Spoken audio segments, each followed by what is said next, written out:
Hello दोस्तों, आज की क्लास में आप लोग साइंस को पढ़ने वाले हैं। और ये देखिए आपकी साइंस की 9वीं क्लास है और इससे पहले आप लोगों की 8 क्लासें हो चुकी हैं, ठीक है, साइंस की। और देखिए आप लोगों की मैथ, हिंदी और सामाजिक अध्ययन, ठीक है, 3 सब्जेक्ट कंप्लीट हो चुके हैं। और आप लोगों के 2015 से लेकर, ठीक है, 24 तक के पेपर भी कंप्लीट करा दिए गए तीनों सब्जेक्ट के।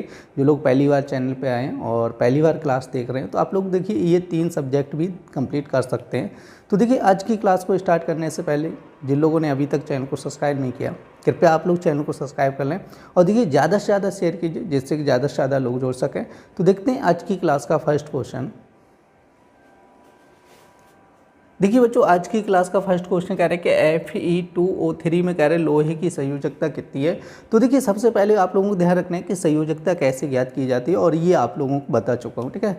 तो देखो संयोजकता का मतलब क्या होता है कि कोई भी आपका तत्व होता है उसकी बाह्यतम कक्षा में उपस्थित इलेक्ट्रॉनों की संख्या क्या कहलाती है, संयोजकता कहलाती है। लेकिन यहाँ पर देखो एक की तो बात नहीं कर रहा है, आपसे कह रहा है Fe2O3 की बात कर रहा है, ठीक है, पूरा दिया गया है और इसमें आपकी लोहे की संयोजकता आपसे पूछी गई है, ठीक है। तो सबसे पहले आप लोग ध्यान रखना है, जैसे आपसे कह रहे हैं कि Fe2O3 की बात कर रहे हैं तो देखो यहाँ पे आपको समझना होगा हमसे Fe की पूछी गई है संयोजकता। तो यहाँ पे मान लीजिएगा X हो जाएगा। और ऑक्सीजन पे कितने आयन होते हैं, -2 आयन होता है, आप लोग ध्यान रखना है। तो ऑक्सीजन पर आयन पता होने चाहिए। आपके आयन 2 प्रकार के होते हैं, धनायन और ऋणायन, ठीक है। तो ऑक्सीजन पर कितने होते हैं, -2 होता है। जैसे आपकी क्लोरीन पर कितना होता है, ठीक है, -1 होता है। क्लोरीन का परमाणु क्रमांक कितना होता है, 17। इलेक्ट्रॉनिक विन्यास करेंगे तो लास्ट वाली कक्षा में कितना होता है, 1 होता है, तो -1 हो जाएगी, ठीक है। तो इसी तरह आप लोग ध्यान रखें। देखो Fe का मान के चल रहा हूँ मैं X, क्योंकि X पूछा गया है, ठीक है। और ऑक्सीजन कितना होता है, -2। तो इसका मतलब ये हो गया 2 गुणा X और प्लस 3 गुणा -2 बराबर मान लो 0, ठीक है। अब इसको सॉल्व कीजिएगा तो यहाँ से हमें क्या निकलेगी, इसकी संयोजकता निकलेगी। तो देखो यहाँ पे क्या हो जाएगा 2x और यहाँ पे 3 गुणे 2 करेंगे तो 6 = 0। अब देखो 6 उधर जाएगा तो 2x बराबर आपका 6, 2 से काटेंगे 3 तो x बराबर कितना हो जाएगा, 3 हो जाएगा, ठीक है। अब इसी तरह देखो किसी की भी संयोजकता आपको निकालनी हो तो सबसे पहले आप लोग ध्यान रखना है, जैसे ऑक्सीजन दिया जाए या कुछ भी दिया जाए, ठीक है, उस पर आयन आप लोगों को पता होने चाहिए, ठीक है। जैसे ऑक्सीजन में क्या होता है, -2 आयन होता है। जैसे क्लोरीन पे कितना होता है, -1 होता है। इसी तरह सभी पर क्या होते हैं, आयन होते हैं, धनायन और ऋणायन, ठीक है। आप लोग ध्यान रखते हैं। अब देखो नेक्स्ट क्वेश्चन कह रहे हैं कि ऊर्जा के संचरण की किस विधि द्वारा कह रहे हैं कि जल गर्म होता है, लिखिए। तो आप लोग ध्यान रख रहे हैं कि जो आपकी विधि होती है, जल या आपका जो भी द्रव पदार्थ होते हैं वो संवहन विधि होती है। कौन सी विधि होती है, संवहन विधि। अब देखो ओनली जल की बात नहीं कर रहा है, जैसे जो भी द्रव पदार्थ होते हैं, ठीक है, द्रव जो भी द्रवित अवस्था में जो भी पदार्थ होते हैं वो कौन सी विधि से गर्म होते हैं, संवहन विधि। अब होता क्या है तो आप लोग इसको समझ लीजिए। जैसे मान के चलिए ये पात्र है, अब इसमें कोई भी जैसे पानी भरा है या कुछ भी समझो। अब नीचे से क्या कर रहे हैं, यहाँ पर गर्म किया जा रहा है, ठीक है, नीचे से क्या किया जा रहा है, गर्म किया जा रहा है। तो आप लोगों को पता होगा जब नीचे से गर्म करते हैं तो इसकी सतह पर, नीचे सतह पर जो भी पानी होगा वो पहले गर्म होगा, ठीक है, क्योंकि यहाँ पे ये निचली सतह क्या होगी, सबसे पहले गर्म होगी और इसके पास का जो भी पानी होगा, ठीक है, पास का जो भी पानी होगा वो सबसे पहले गर्म होगा, ठीक है। और आप लोगों को बता चुका हूँ कि जैसे कोई भी चीज़ गर्म हो जाती है, जैसे नीचे का पानी गर्म हो जाएगा तो वो क्या होगी, गर्म होने पर ऊपर उठती है। सही, कोई भी चीज़ गर्म होने पे क्या होती है, हल्की हो जाती है और हल्की हो जाती है तो क्या होता है, ऊपर उठती है। तो इसी तरह क्या होगा कि जो नीचे का जो भी पानी होगा वो क्या होगा, नीचे की लेयर जो भी होगी वो क्या होगी, गर्म हो जाएगी। गर्म होने पर वो कहाँ आ जाएगी, ऊपर आ जाएगी, ठीक है। अब ऊपर आ जाएगी तो उसके बाद फिर जो इसके नीचे ठंडा पानी होगा वो नीचे पहुँच जाएगा, फिर वो गर्म होगा, ऊपर आ जाएगा, फिर ठंडा नीचे पहुँचेगा। तो इस तरह से प्रोसेस चलती रहती है, आप लोग ध्यान रखना है, क्लियर नहीं। जो गर्म हो जाएगा वो ऊपर आएगा और इसके बाद जो ठंडा होगा वो कहाँ चला जाएगा, नीचे चला जाएगा। तो इस तरह से धीरे धीरे प्रोसेस चलती है और क्या होता है, लास्ट में पानी, ठीक है, उबलने लगता है, खोलने लगता है, ठीक है। आप लोग इसी तरह रखते हैं। तो इसी को बोला जाता है संवहन विधि। और ये किस में लगती है, कोई सा भी द्रव हो, जैसे पानी हो, दूध हो, ठीक है, जो भी तरल पदार्थ होते हैं उन सब में कौन सी विधि लगती है, संवहन विधि लगती है। देखिए नेक्स्ट क्वेश्चन कह रहा है कि यांत्रिक ऊर्जा कितने प्रकार की होती है। और आप लोगों को कई बार बता चुका हूँ, यांत्रिक ऊर्जा 2 प्रकार की होती है, ठीक है। एक तो आपकी होती है गतिज ऊर्जा, दूसरी होती है स्थितिज ऊर्जा, ठीक है। गतिज ऊर्जा आप लोगों को बता चुका हूँ, गति के कारण उत्पन्न ऊर्जा को क्या कहते हैं, गतिज ऊर्जा, ठीक है। गति के कारण, ठीक है, उत्पन्न ऊर्जा को क्या कहते हैं, गतिज ऊर्जा कहते हैं। क्लियर नहीं। आप लोग ध्यान रखना है, गति के कारण उत्पन्न ऊर्जा को हम लोग क्या कहते हैं, गतिज ऊर्जा कहते हैं। अब गति के कारण क्या होता है, जैसे बहता हुआ पानी है, पानी बह रहा है तो उसके अंदर एनर्जी है, ठीक है। जैसे आपका कोई जनरेटर है, जैसे चल रहा है, कोई रोटेट कर घूम रहा है, मतलब घूमने वाली चीज़ें या गति करने वाली चीज़ों से जो भी हमें एनर्जी प्राप्त होती है उसको बोला जाता है गतिज ऊर्जा, ठीक है। स्थितिज ऊर्जा का मतलब होता है स्थिति के कारण उत्पन्न ऊर्जा को, ठीक है, स्थिति के कारण उत्पन्न ऊर्जा को स्थितिज ऊर्जा कहते हैं, ठीक है, स्थितिज ऊर्जा कहते हैं। देखिए शॉर्ट में ही डेफिनेशन आप लोगों को लिखा दे रहा हूँ, ठीक है। स्थितिज ऊर्जा मतलब क्या होता है कि स्थिति के कारण उत्पन्न ऊर्जा को क्या कहते हैं, स्थितिज ऊर्जा कहते हैं। जैसे क्या हो जाती है आपकी, जैसे आपकी घड़ी में जो ऊर्जा होती है ना, जैसे चाबी वाली जो घड़ी होती है ना, जिसमें क्या होता है कि चाबी भरी जाती है, ठीक है, उसमें क्या होती है आपकी स्थितिज ऊर्जा होती है।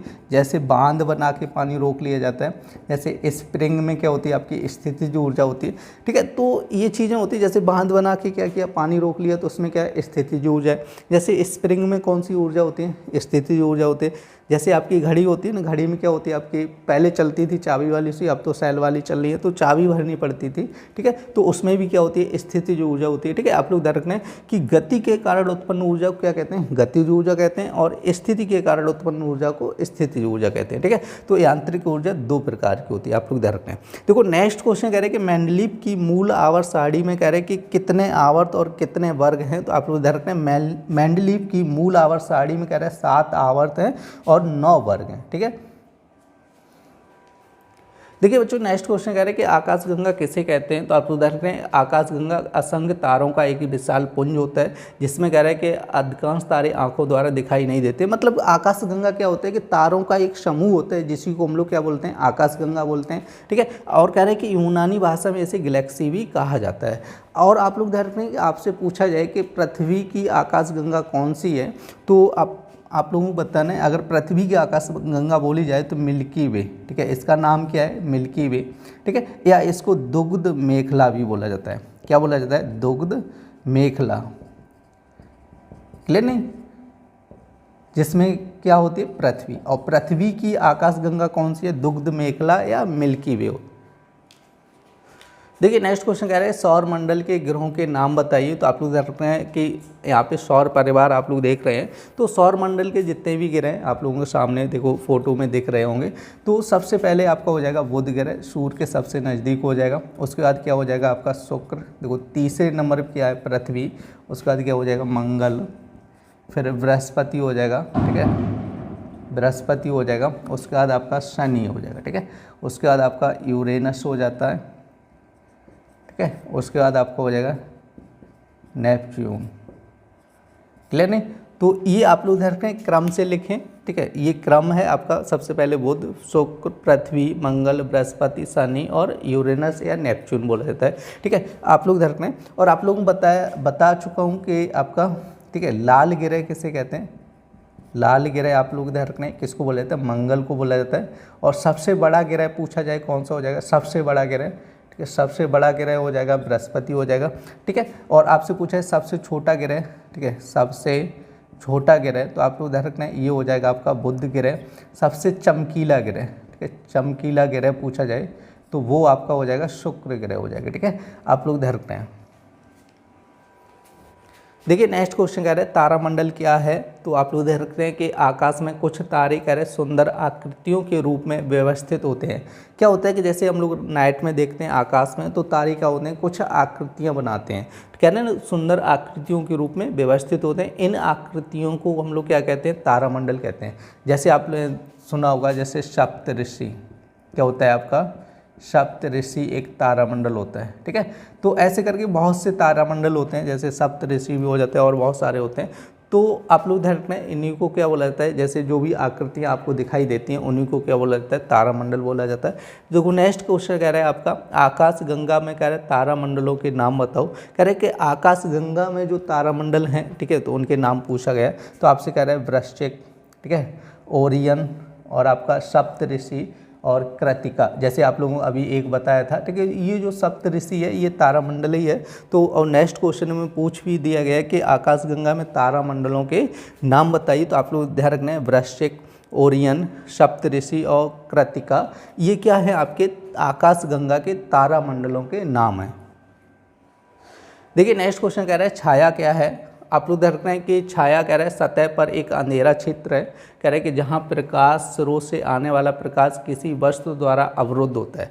छाया का मतलब एक तरीके से आप लोग परछाई देखते हैं, जैसे आपका प्रकाश जैसे इधर से मान के चलो, जैसे इधर से कोई प्रकाश स्रोत है, ठीक है, यहाँ से क्या होगा प्रकाश निकला और यहाँ पे कोई वस्तु रख दी जाए, तो देखो यहाँ पे वस्तु की वजह से इसका प्रकाश इधर नहीं आ पाता है, तो इसका जो प्रतिबिंब होता है, ठीक है, इसकी छाया जो होती है वो इधर बन जाती है, ठीक है, इसकी छाया क्या बन जाती है, इधर बन जाती है, मतलब इसका प्रकाश इधर आ नहीं पाता, तो क्या होता है वहाँ पे क्या रहता है, अंधेरा रहता है। तो वही कह रहा है छाया सतह का कह रहा है वो है अंधेरा क्षेत्र रहता है जहाँ पर प्रकाश स्रोत आने वाला, कह रहे कि जहाँ पर कह रहे प्रकाश स्रोत से आने वाला प्रकाश किसी वस्तु द्वारा क्या कर लिया जाता है, अवरुद्ध होता है, ठीक है। एक तो डेफिनेशन ये रही, दूसरी डेफिनेशन आप लोगों की दी गई, कह रहे कि जब किसी प्रकाश स्रोत के सामने कोई कह रहे अपारदर्शक वस्तु आ जाए, जैसे कोई प्रकाश स्रोत है उसके सामने कोई पारदर्शक वस्तु आ जाए, तो कह रहे कि वस्तु आ जाए, कह रहे कि वस्तु के पीछे का वह क्षेत्र कह रहे जहाँ प्रकाश नहीं पहुँचता है, तो वस्तु के पीछे एक क्षेत्र होता है जहाँ पर क्या होता है प्रकाश नहीं पहुँचता है, उसी को क्या बोलते हैं, छाया बोलते हैं, ठीक है। जैसे आपका दोपहर या दिन के समय आप लोगों को जैसे परछाई दिखती है ना, क्योंकि आपका जैसे प्रकाश स्रोत से प्रकाश आ रहा है तो आपके पीछे क्या बनेगी, परछाई बनेगी जहाँ पे प्रकाश नहीं जा पाता है, तो उसी को बोला जाता है छाया। देखिए नेक्स्ट क्वेश्चन कह रहे हैं कि प्रथम श्रेणी के या प्रथम वर्ग के उत्तोलक को उदाहरण सहित परिभाषित कीजिए। और आप लोगों पिछली क्लास में समझा चुका हूँ कि आपके उत्तोलक कितने प्रकार के होते हैं, 3 प्रकार के, ठीक है, प्रथम वर्ग, द्वितीय वर्ग, तृतीय, या प्रथम श्रेणी, द्वितीय श्रेणी या तृतीय श्रेणी के उत्तोलक, ठीक है। तो आप लोगों तीनों के बारे में कायदे समझा चुका हूँ और इस क्वेश्चन में आपसे पूछा प्रथम श्रेणी के उत्तोलक के बारे में।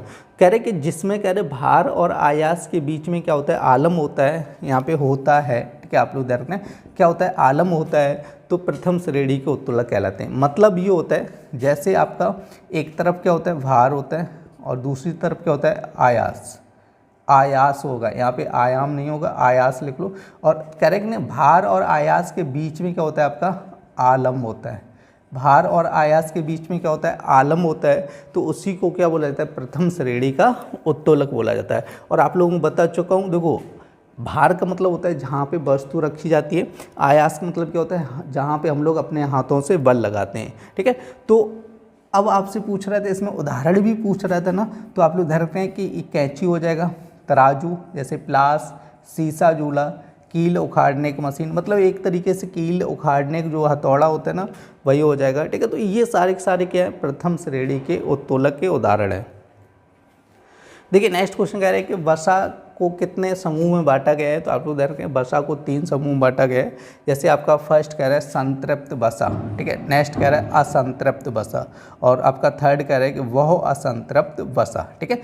3 टाइप से संतृप्त, असंतृप्त, व असंतृप्त वसा। अब देखो होता क्या है, जैसे संतृप्त में क्या होता है, जैसे मक्खन, शुद्ध घी, वनस्पति घी, ये क्या हो जाते हैं आपके संतृप्त वसा में आ जाते हैं, ठीक है। जैसे आपका नारियल का तेल भी संतृप्त वसा में हो जाता है। आपका असंतृप्त वसा कौन सी होती है, जैसे मूंगफली, सरसों, जैतून का तेल, ये सब हो जाते हैं आपके असंतृप्त वसा। अब नेक्स्ट कह रहे हैं बहु असंतृप्त वसा कौन से होते हैं, जैसे सूरजमुखी, सोयाबीन और मकई का तेल, ठीक है। तो आप उधर गए, जैसे सूरजमुखी, सोयाबीन और मकई का तेल, ये क्या होते हैं, बहु असंतृप्त वसा होती है। देखिए नेक्स्ट क्वेश्चन कह रहा है कि दिए गए समीकरण को पूरा कीजिए। आपका 2020 में पूछा गया क्वेश्चन है, जैसे कह रहा है कि CaCO3 + 2HCl और आगे डॉट डॉट दिया गया, ठीक है। तो आप लोग ध्यान रखते हैं कि CaCO3 और यहाँ पे आपका 2HCl कह रहा है, तो यहाँ से आपका एक बनेगा Ca और आपका बन जाएगा Cl2, यहाँ से मिल जाएगा। देखो यहाँ पे Cl के आगे कितना लगे, 2 लगे, तो यहाँ पे देखो CaCl2 हो गया, क्लोरीन पूरा हो गया। अब यहाँ पे Ca सिंगल था तो यहाँ पे सिंगल दिया, बचा क्या, देखो H2 बचा, यहाँ पे 2H बचे और यहाँ पे CO3 बचा। तो देखो यहाँ पे जो O3 है ना, उनमें से एक इधर ले लिया तो H2O बन गया, वो H2O बन गया, जल बन गया। और बच्चा क्या है, यहाँ पे देखो C बचेगा और एक तो उधर निकलेगा, 2 बचे गए O, तो यहाँ पे CO2 बन गया। देखिए नेक्स्ट क्वेश्चन कह रहा है कि सौर मंडल का सबसे छोटा ग्रह कौन सा है, और आप लोगों को अभी बताया था कि सबसे छोटा ग्रह कौन सा होता है, बुध ग्रह होता है, और सबसे बड़ा यदि आपसे पूछा जाए तो बृहस्पति हो जाएगा। ठीक है, सबसे बड़ा ग्रह कौन सा होता है, बृहस्पति होता है, सबसे छोटा कौन सा हो जाएगा, बुध ग्रह हो जाएगा। ठीक है, आपसे पूछा है लाल ग्रह कौन सा होता है, आपका मंगल ग्रह होता है। ठीक है, लाल ग्रह किसको बोला जाता है, मंगल ग्रह को बोला जाता है। ठीक है, आपका जैसे पृथ्वी की भगनी या पृथ्वी की बहन कौन सा बोला जाता है, शुक्र ग्रह को बोला जाता है। ये सारी चीज़ें आप लोगों को पिछली क्लास में कंप्लीट करा चुका हूँ। ठीक है, अब देखो नेक्स्ट क्वेश्चन आपका कह रहा है कि पृथ्वी का उपग्रह कौन सा है। हमेशा आप लोग ध्यान रखें, पृथ्वी का एकमात्र उपग्रह वो कौन सा है, चंद्रमा है। देखिए नेक्स्ट क्वेश्चन कह रहा है कि कृषि के प्रमुख यंत्रों के नाम बताओ। तो आप लोग ध्यान रखें, कृषि के प्रमुख यंत्र क्या होते हैं, जैसे हल हो जाता है, पटेला हो जाता है, जैसे आपका बखर होता है, रेक, फावड़ा, ट्रैक्टर, हैरो, कल्टीवेटर और डिवलर होता है। ठीक है, तो ये सारे क्या होते हैं, आपके कृषि के यंत्र होते हैं, और जो बच्चे गाँव में रहते हैं उन लोगों को अच्छे से पता होंगे सारे के सारे। ठीक है, देखिए नेक्स्ट क्वेश्चन कह रहे हैं मृदा अपरदन क्या है। तो आप लोग ध्यान रखते हैं, मृदा के कह रहे एक स्थान से दूसरे स्थान पर हट जाने को क्या कहते हैं, मृदा अपरदन कहते हैं। और ये इंपॉर्टेंट क्वेश्चन है, कई बार आपका एग्जाम में पूछा जा चुका है। ठीक है, अब देखो साइंस में ही नहीं, आपकी सोशल साइंस में भी ये कई बार पूछा गया मृदा अपरदन। तो देखो मृदा अपरदन मतलब क्या होता है कि मृदा कह रहे एक स्थान से दूसरे स्थान पर, ठीक है, हट चली जाती है, तो उसी को बोला जाता है मृदा अपरदन। जैसे आपका यहाँ पे चित्र में दिखा रहा है कि जैसे यहाँ से देखो आप लोगों की मिट्टी, यहाँ से भी देखो मिट्टी कट गई है ना, कट के दूसरी जगह चली गई, तो इसी को क्या बोला जाता है, मृदा अपरदन बोला जाता है। देखिए नेक्स्ट क्वेश्चन कह रहा है बीज बोने की प्रमुख और तथा प्राचीन विधि कौन सी है। तो आपको ध्यान रखना है कि बीज बोने की प्रमुख और प्राचीन विधि कौन सी है, हाथ से छिटकवा विधि। ठीक है, हाथ से छिटकवा विधि आप लोग देख रहे होंगे चित्र में, हो सकता है धुंधला दिखाई दे रहा हूँ। यहाँ पे जैसे एक किसान है वो क्या कर रहा है, हाथ से गेहूँ फेंक रहा है, जो भी फसल होते हैं ना वो ऐसे हाथ से फेंकते हैं। ठीक है, तो जैसे यहाँ पे दूसरे चित्र में भी आप लोगों को दिख रहा होगा। ठीक है, तो ये होती है आपकी हाथ से छिटकवा विधि, मतलब हाथ से बीज को बोया जाता है। देखिए नेक्स्ट क्वेश्चन कह रहे हैं कि कार्य किस प्रकार की राशि है। तो आप ध्यान रखें, इसका आंसर हो जाएगा अदिश राशि। कार्य कौन सी राशि होती है, अदिश राशि होती है। अब देखो यहाँ पे देखो ये पूछा तो नहीं गया अदिश सदिश के बारे में, लेकिन आप लोगों को यहाँ पे समझा दे रहा हूँ कि अदिश क्या होता है, सदिश क्या होता है। ठीक है, तो देखो यहाँ पे आपका सबसे पहले तो यहाँ पे सदिश लिखे हैं और यहाँ पे नेक्स्ट लिखा है अदिश। ठीक है, देखो सदिश राशियाँ क्या होती हैं, कह रहे वे भौतिक राशियाँ जिनको प्रदर्शित करने के लिए परिमाण व दिशा दोनों की आवश्यकता होती है, तो उनको बोला जाता है सदिश राशियाँ। ठीक है, जैसे आपका हो जाता है वेग, संवेग, आवेग, विस्थापन, त्वरण, बल। ठीक है, ये क्या होते हैं, आपकी सदिश राशि होती है। तो अदिश राशियाँ क्या होती हैं, वे भौतिक राशियाँ जिनको प्रदर्शित करने के लिए केवल परिमाण की आवश्यकता होती है, उनको बोला जाता है आपकी, ठीक है, अदिश राशियाँ। कौन कौन सी होती हैं, जैसे दूरी, चाल, समय, कार्य, द्रव्यमान, आयतन, ठीक है, ताप, ये सभी क्या होती है आपकी अदिश राशि होती है। जैसे टेम्परेचर होता है, अब टेम्परेचर क्या होता है कि जैसे टेम्परेचर कहीं पे पॉइंट मतलब कहीं रूम में टेम्परेचर बढ़ाया जाए तो वो क्या होगा कि पूरे रूम में एक साथ बढ़ेगा। ठीक है, तो टेम्परेचर में डायरेक्शन की ज़रूरत नहीं होती। जैसे हम लोग कहीं पे फोर्स लगाते हैं, अब धक्का लगाने किसी भी चीज़ में तो हम लोग डायरेक्शन पूछेंगे कि इधर मतलब इस वस्तु में किस साइड धक्का लगाना है, कौन सी डायरेक्शन फोर्स लगाना है। ठीक है, तो आप लोग ध्यान रखें, इसीलिए बल क्या होता है आपकी, ठीक है, परिमाण व दिशा दोनों की जरूरत होती है। जब हम लोग फोर्स लगाएंगे तो डायरेक्शन पूछेंगे किस डायरेक्शन में हम लोग फोर्स लगाना है। ठीक है, ये चीज़ रखें।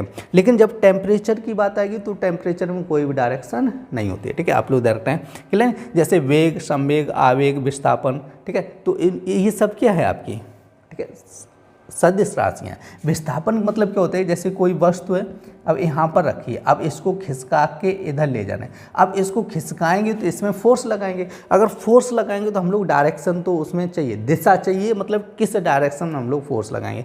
तो आप लोग समझ सकते हैं जहाँ पे वैल्यू तो होगी, अब देखो यहाँ पे फोर्स लगाएंगे तो ये भी तो होगा ना, कितना फोर्स लगाएंगे। जैसे 10 न्यूटन का फोर्स लगा रहा हूँ तो 10 न्यूटन क्या हो गया आपका, ये क्या हो गया, ये परिमाण हो गया, ये क्या हो गई, वैल्यू हो गई। अब इसमें कौन सी डायरेक्शन फोर्स लगाएंगे, वो क्या हो गया, दिशा। तो वही कह रहे हैं कि जिन भौतिक राशियों में परिमाण व दिशा दोनों की आवश्यकता होती है उनको बोला जाता है सदिश, और जिनमें केवल आपकी परिमाण वैल्यू की आवश्यकता होती है, ठीक है, वो होती है आपकी अदिश होती है। ठीक है, जैसे टेम्परेचर की बात करें, जैसे द्रव्यमान। अब द्रव्यमान क्या होता है, किसी भी वस्तु में एक तरीके से जो वजन होता है वही क्या होता है, द्रव्यमान हो जाता है। जैसे आयतन हो जाएगा, जैसे समय, चाल, कार्य, ये सब क्या है आपकी अदिश राशियाँ हैं। देखिए नेक्स्ट क्वेश्चन कह रहा है आपका कि MKS, देखो यहाँ पे MKS लिखा है, ठीक है, MKS पद्धति में कार्य का मात्रक क्या होता है, जूल होते हैं, ठीक है।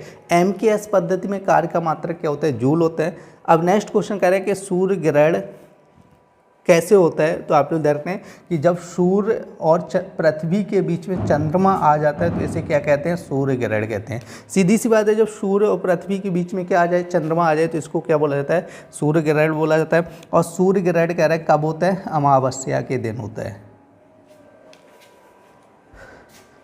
देखिए बच्चों, आज की क्लास में आप लोगों ने साइंस को पढ़ा था। उम्मीद करते हैं आज की क्लास आप लोगों को पसंद आई होगी। यदि क्लास पसंद आई तो कृपया लाइक करें और देखिए ज़्यादा से ज़्यादा शेयर कीजिए, जिससे कि ज़्यादा से ज़्यादा लोग जुड़ सकें। फिर मिलते हैं ऐसी नेक्स्ट क्लास में, तब तक के लिए धन्यवाद।